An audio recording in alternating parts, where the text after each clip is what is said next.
Hey there, and welcome. Before we jump in, do me a quick favor. Subscribe to our channel, give this video a like, and drop a comment down below. It really helps us grow. All right, so today, we're going to talk about something we all deal with, the hidden ways money just seems to disappear. We're not talking about some huge, dramatic stock market crash, but something much quieter, something that happens every single day. Okay, let's get right into it. I want you to really think about this question for a second. Where does your money actually go? It sounds so simple, right? But the answer?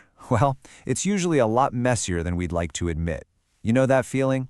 You have a budget, you have a plan, but then you get to the end of the month, look at your account and just think, where did it all go? You know, when we worry about losing money, our brains immediately go to these huge, scary scenarios, right? A stock market crash, a big financial crisis. But what if I told you the real threat, the real money monster, isn't some big one-time event? For most of us, the reality is a lot less dramatic. It's the tiny little decisions we barely even think about. Like, grabbing that $5 coffee on the way to work. And that, right there, is what this is all about. The real villain in your financial story isn't some big, obvious bad guy. Nope. It's more like a series of tiny, invisible leaks, just dripping away, day after day. And we're going to call these silent money drains. So what exactly is a silent money drain? Well, it's pretty much what it sounds like. It's any of those small, everyday habits or those expenses you just completely overlook, the ones you barely even register. But here's the kicker. Over time, they add up to a huge deal. So let's break down some of the biggest culprits, shall we? All right, first on our list, the daily habits. I like to call this the small treat trap, and it is so common. This is all about that little voice in your head that says, "Go on, you deserve it." It's that instant gratification, those little impulse buys that give you a quick hit of happiness. I mean, look at it. That quick coffee, that candy bar at the checkout, it feels totally harmless, doesn't it? Of course it does. It's just a couple of bucks. It's a little pick-me-up for a rough morning or a long afternoon. The problem isn't the one-time purchase. The real danger is the pattern hiding underneath. Okay, so let's talk about that pattern. Let's put some numbers to it. That one single, harmless $5 coffee, if you buy it every single day for a year, it adds up to this, $1,825. Just let that sink in for a second. That's not small change. What else could you do with almost $2,000? So how do we fix this? How do we plug this leak? Well, it all starts with just paying attention. For just 1 week, track every single little thing you buy. You'll be amazed at what you find. Next, give yourself a fun spending budget. It's not about deprivation, it's about being intentional. And here's my favorite trick. It's a real game changer. The 24-hour rule. For anything that's not essential, just wait 24 hours. You'll be shocked how often the urge just goes away. And if you still want it, great. At least you know it was a conscious choice, not just an impulse. Okay, moving on to our next big money drain. This one is huge in the modern world, the subscription and loyalty trap. I call this the set it and forget it problem because that's exactly what happens. Money just flies out of your account on autopilot every single month, whether you're using the service or not. I mean, just think about it for a second. How many subscriptions do you have right now? Streaming services, gym memberships, fancy apps, software, meal kits. The list just goes on. And you know what? Companies absolutely love this business model. Why? Because they're banking on us being too busy or too lazy to cancel. We sign up, life happens, and we just forget it's even there. And this is what that forgetting actually cost you. That streaming service you haven't opened in 6 months, that's $180 a year, gone. That gym membership you were so excited about in January, poof, almost $500 vanished. Look at this. It adds up so incredibly fast. We're talking hundreds, sometimes even thousands of dollars a year, just completely wasted. The fix for this one is actually pretty straightforward, but you have to be disciplined. You need to do an audit, maybe once every 3 months. Sit down, pull up your bank statements, and highlight every single recurring charge. And then you have to be ruthless. If you haven't used a service in the last month, cancel it, right then and there. No hesitation. Seriously, what's the worst that can happen? You can always sign up again if you really truly miss it.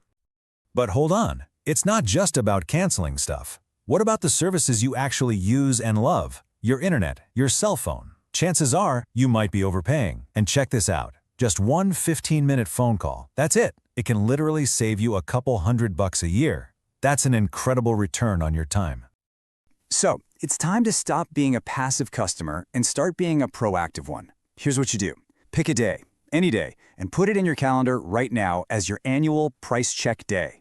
On that day, you're going to compare rates for your insurance, your phone, your internet. Then, you pick up the phone and call your current providers. You just ask, hey, can I get a better deal? You would be absolutely shocked how often they say yes just to keep you as a customer. All right, our last category. This one is maybe the sneakiest of them all. Hidden fees and just plain old waste. These are the costs that are practically invisible, and they rely on the fact that we're just not paying close enough attention. Think about banks and credit card companies. They are masters at this. Overdraft fees, account maintenance fees, late payment penalties, those random ATM surcharges. I mean, they've perfected the art of the tiny fee. And they know that these little charges are usually buried on page 3 of your statement, where you're probably never going to see them. And yep, just like that daily coffee, these little fees pack a big punch. Let's say you mess up just 3 times in a year, 3 little overdrafts. That can easily cost you over $100. $100. For what? For absolutely nothing. It's just gone. But you can totally fight back against this. First off, look for no-fee or low-fee bank accounts. They exist. Then, use technology to your advantage. Set up low balance alerts on your phone. And this one is crucial. Get into the habit of paying off your credit card balance in full every single month. And just give your statements a quick scan. It takes 2 minutes and can save you a ton of headaches. Another one of these invisible costs, energy waste. I mean, you can't see the electricity flowing through the walls, right? You just see the bill at the end of the month. And here's a wild fact. About 10% of your energy bill could be coming from something called phantom power. That's right. It's the electricity your devices are sucking up even when they're supposedly turned off. The good news is, the fixes for this are super simple. And hey, they're good for the planet too. That whole phantom power thing? Easy. Plug your electronics into a power strip and just flick the switch off when you're not using them. It's a total game changer. And little things, like only running the washing machine when it's full and sealing up drafty windows, they really do make a big difference on your bills. Okay, we have identified the enemy. We've looked at all these little leaks, from tiny treats to phantom power. So now let's pull it all together. Let's create a simple, clear action plan you can start using like today to take back control of your money. Here we go. This is it. If you remember nothing else from this, remember these 5 steps. 1. Track your small spending. 2. Review your subscriptions. 3. Compare the rates you're paying. 4. Eliminate fees and debt. And 5. Optimize your home for energy savings. See? This isn't about some massive, painful sacrifice. It's just about making a few small, smart, conscious changes. And trust me, those changes will free up a lot of cash over time. And that brings us to the real question, the most important question of all. Once you find and plug these leaks, what are you going to do with all that money you've saved? Are you going to pay down debt, build up an emergency fund, finally invest for your future? The choice is yours. The power is back in your hands. Hey, if this helped you see your money in a new light, please do us a huge favor. Subscribe to our YouTube channel, like this video, and seriously, leave a comment below to help our channel grow. Thanks so much for watching.